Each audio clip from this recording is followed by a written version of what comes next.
Thank you, everybody, for coming to our deeper dive. We do these every Tuesday at 2 p.m. Central Time. Generally speaking, or quite often, we do a deeper dive on topics that's contained within what we call our main webinar, where we talk about threat actors and the NIST cybersecurity framework and how important it is to do a security assessment to see where you are. This particular one is a little different.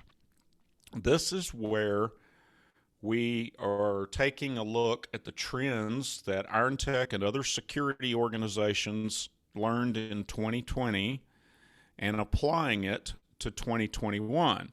So if there are some of you that have been in, I don't know, last week's deeper dive and maybe even the webinar last week, I can't remember, but I've started expressing my concern about a cyber pandemic that similar to the COVID-19 pandemic. Well, and I did that on my own, and after doing some research on it, I'm not the only one worried about that, and that's what we're going to talk about today. So let's take a look at just a few things.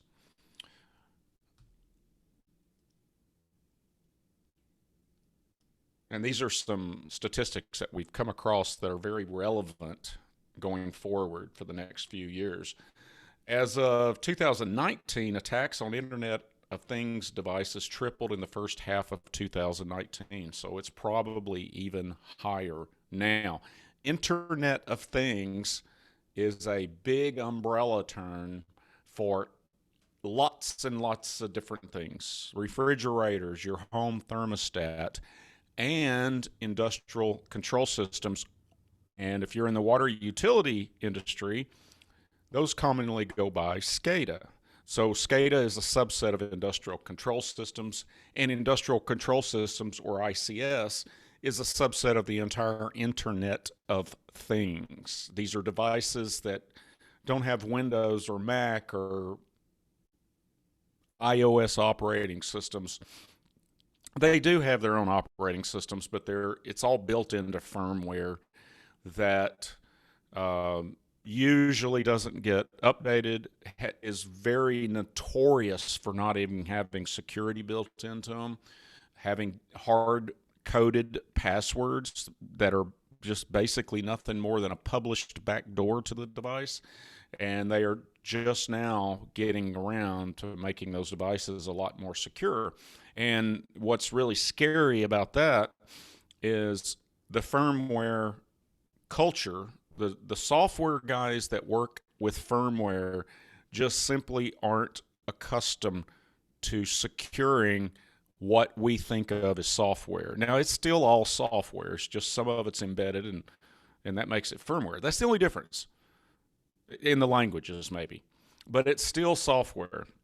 But they haven't had this history of the past 30 or 40 years of having to worry about viruses. Well, now they are, and now they're scrambling to react. So there's a lot more of those. And actually, that's going to get right into cyber pandemic, too. 94% of email or malware is delivered by email. That means the ransomware and other types of malware could be a payload to attack your SCADA, home thermostat, your refrigerator, things like that. On average, only 5% of companies' folders are properly protected. What do I mean by that? Or what is the statistic referring to? You've got multiple users in your office. You know how to go to a certain folder on your network for shared files, shared accounting files, shared marketing files, billing software, client files, legal files, client financial files. Of all of those all over the world, only an average of 5% of companies' folders are properly protected with something like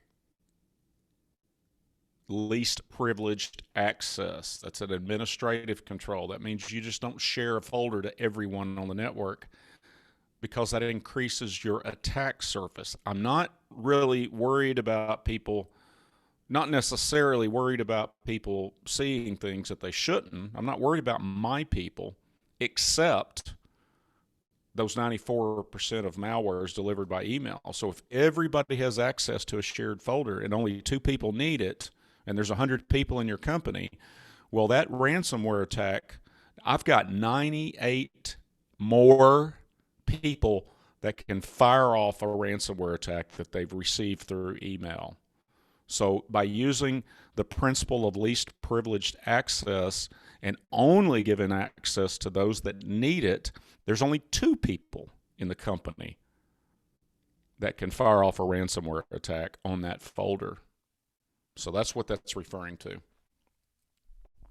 95% of cybersecurity breaches are caused by human error. You've heard me give out this statistic a few times. I generally say over 90% of attacks are created by human error, but the studies sometimes are phrased differently in different audience. At any rate, it's generally accepted. I've seen anywhere between 80, and this is the highest I've seen. Generally, everybody assumes that it's right around 90%. So over 90% of these breaches require a human being, a non-malicious insider, to help them do the breach, right? That's what that refers to. This one surprised me. 65% of these hacking groups, these criminal syndicates and nation states, use spear phishing as the primary infection vector or the attack vector. So what is spear phishing? Spear phishing is a crafted email designed to attack a certain organization. Some of those can be automated, but almost always it requires research. So we frequently get spear phishing attacks.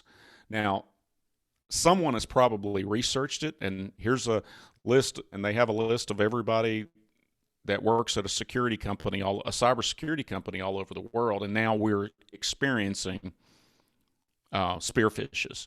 But somebody did do some research at some point, and that list is available on the dark webs, probably given away, might be sold. I don't know. Haven't bothered to look.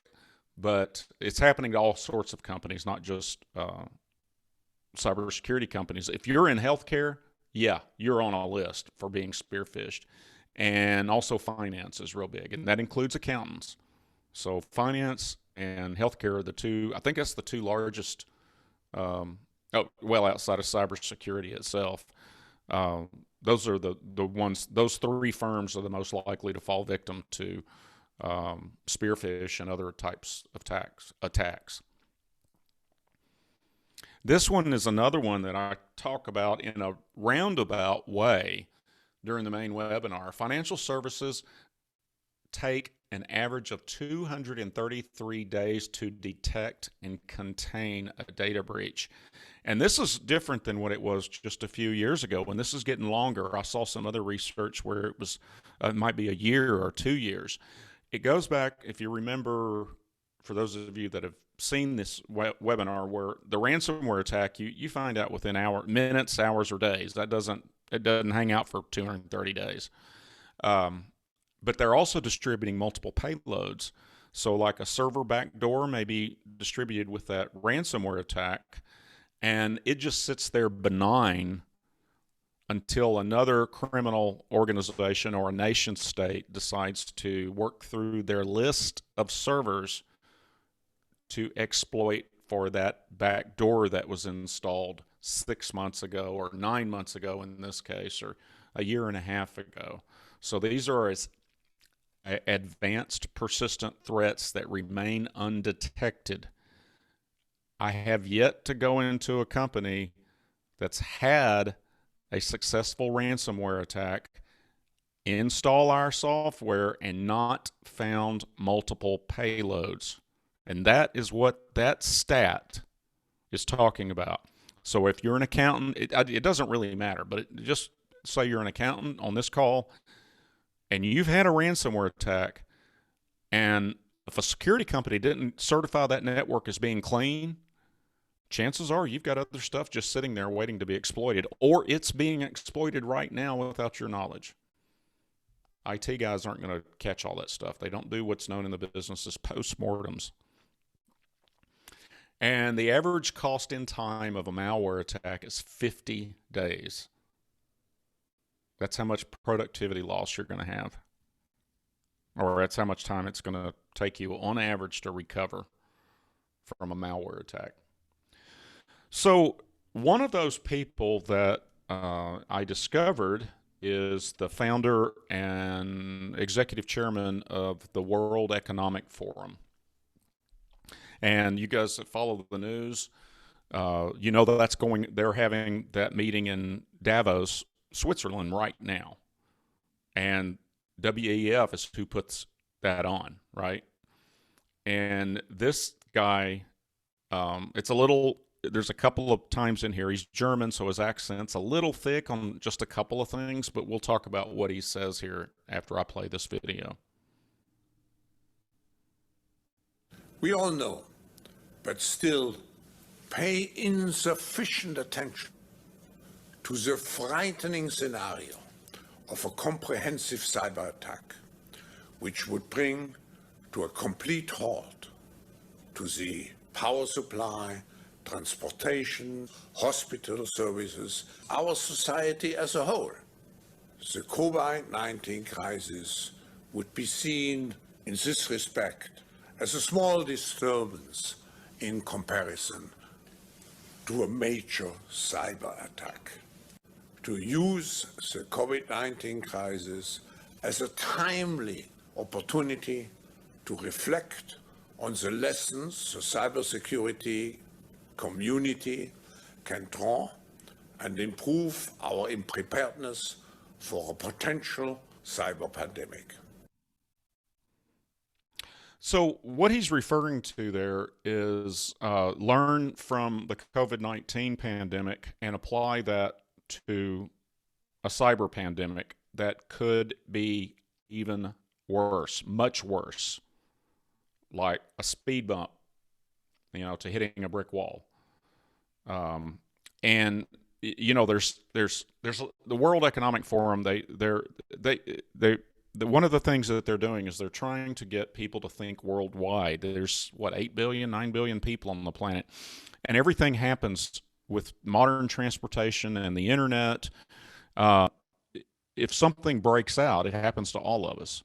So the three things that's on the top of my mind are pandemics, a virus, human pandemic, cybersecurity, and then global warming. All of these affect all of us. It knows no nation state boundaries.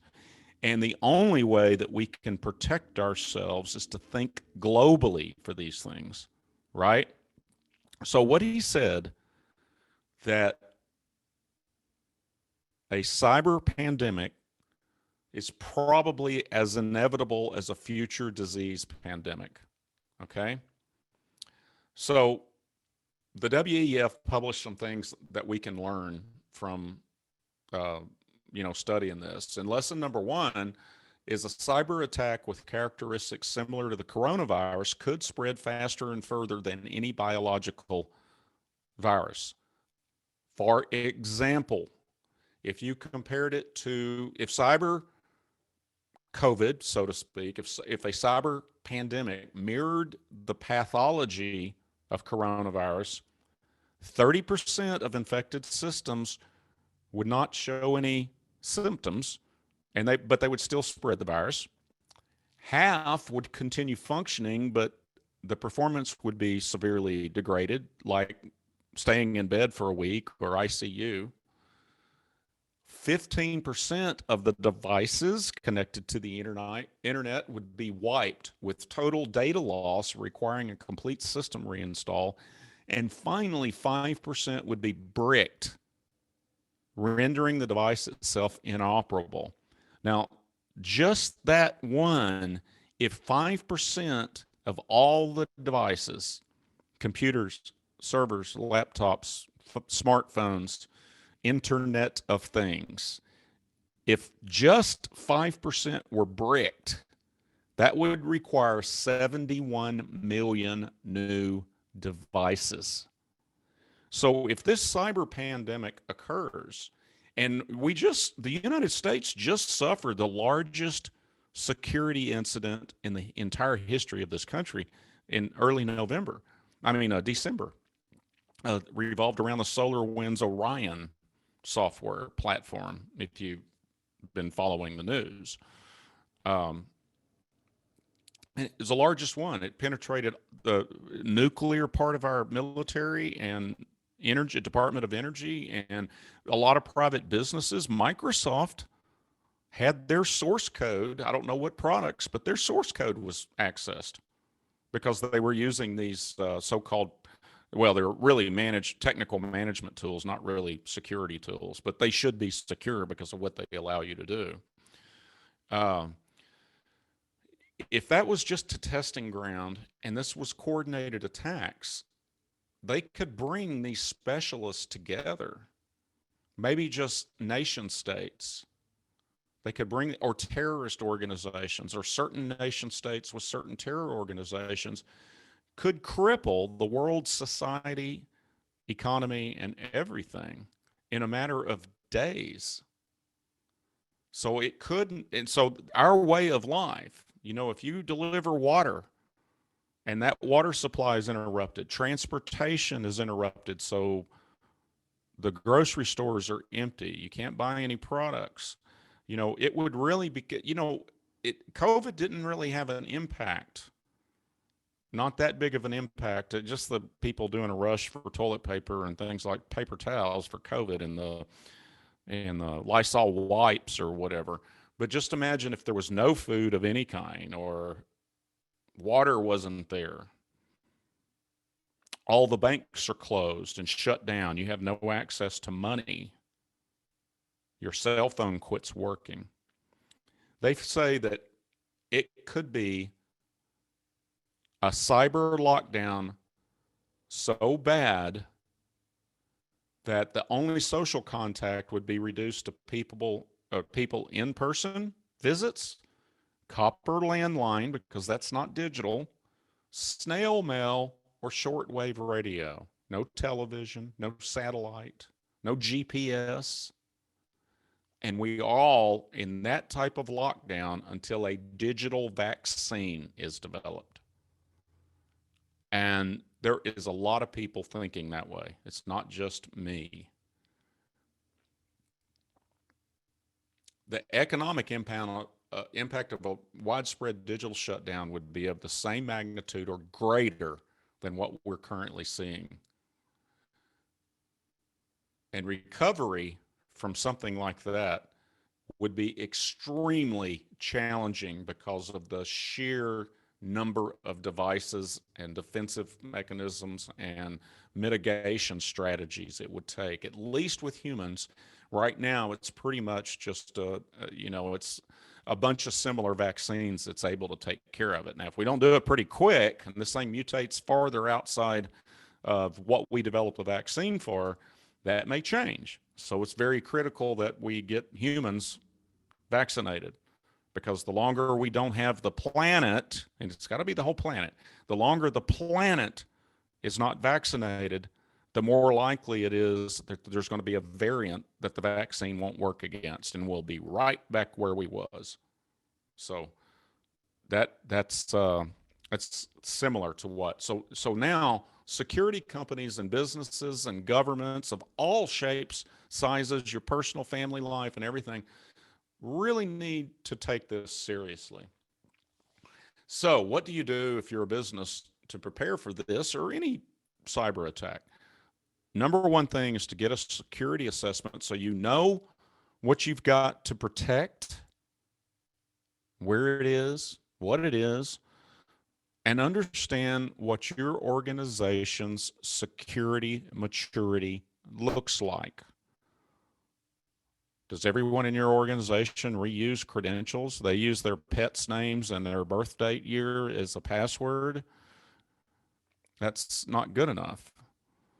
Does anyone get security awareness training in your organization? If they don't, that's not good enough. Do you have a security first environment that you've established through leadership? Because that's what it takes. Good leaders of companies of all sizes know that it is very, very important to not put their heads in the sand and not just cross their fingers that it doesn't happen to them. They're leading the way. They're putting in software and policies they've gotten from companies like us. But perhaps most importantly, is they're making everyone in their organization realize and appreciate how critical security is to the company's survival. So they're not complaining about having to use a unique password everywhere they log in, or that they've got to take this darn 1 minute video training once a month. A good leader, or the best leaders, are saying, hey, we're doing this and this is why. Just like you lock the front door to the office, and if you don't remember, if you check the door to see if it was locked, you know what you do? You get in, you turn around, and you go back and double check the door. That's just what you do. And good leaders are making sure that happens with cybersecurity, and they're managing that security first environment. Remember the least privilege principle? They're implementing that. They're talking to their IT guys. Hey, do we practice least privileged access principles here?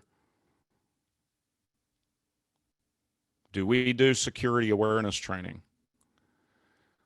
They are also implementing artificial intelligence and machine learning controls. So they know that antivirus does not work any longer, especially for the number one threat that you are under. Everybody on this webinar, their number one threat is ransomware. And antivirus is simply ineffective. So they have to use a different generation of tools that uses artificial intelligence and machine learning. So if the SolarWinds Orion attack that compromised our government, Department of Defense, Department of Energy, Microsoft, and all these government departments and other corporations, do you know of all of those attacks, the ones that implemented the exact same technical control we put into our client's environment, if they implemented that EDR, they didn't get compromised. All the ones that implemented the very same EDR that we put in your business did not get compromised, even though it was the largest cybersecurity event in the history of the United States. And that's what you get. That's AI and ML controls, and it's not expensive. The price, you got to compare it. It's a risk analysis that only the owner or the CEO or the head honcho can make. If your primary job is accounting and setting and paying for things, accounts payable, if your primary job is IT, you cannot make that assessment or make the call of whether your company can afford it or whether it's a hassle to do multi-factor authentication. That is up to the CEO to make that call, because a great leader understands all of the risk and strikes a balance between, productivity, budgets, but at least they know when that news camera comes in there and they did have a breach and they were using a security company, they know why that breach occurred, and they understood the risk before it even happened. Now, maybe they made the wrong decision, but they did know the breach. And then finally, you've got to monitor those industrial control systems like SCADA and other industrial control systems. One of the things that we learn when we talk to prospects is that their sensitivity to this, they are doing good leadership things, and they do understand that protection costs money, and they understand the depth and the scale of these threat actors out there. After a breach, they can suddenly afford much, much better security. You can get, I mean, just to throw numbers out there, you can get 100 or 1,000 times better security for your organization for only 2 or 3 times more money. You can get that enterprise grade Fortune 100 cybersecurity protected in your company right now. You can afford it. I promise you.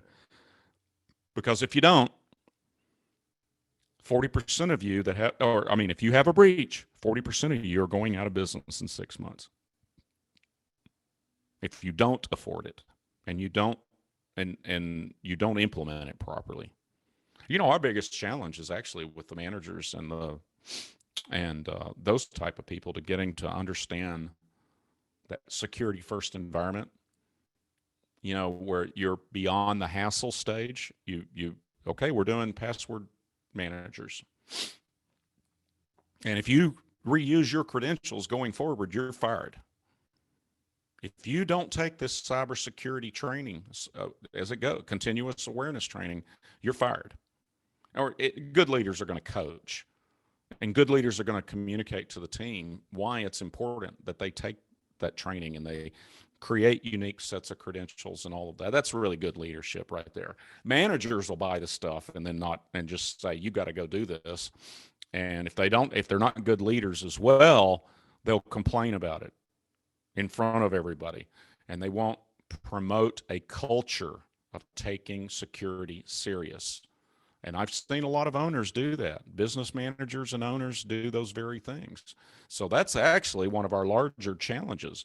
Another challenge may be, you know, I hope it doesn't happen to us. You know, we go through a lot of myths on our main webinar. We're too small. Why would anybody attack us? Well, if you've been through that, you know that they don't really care who you are or how big you are. They don't even know. They're just playing numbers games. They're blasting out 1,000,000 emails and just hoping 2% pay a ransom. They don't know who you are and don't care.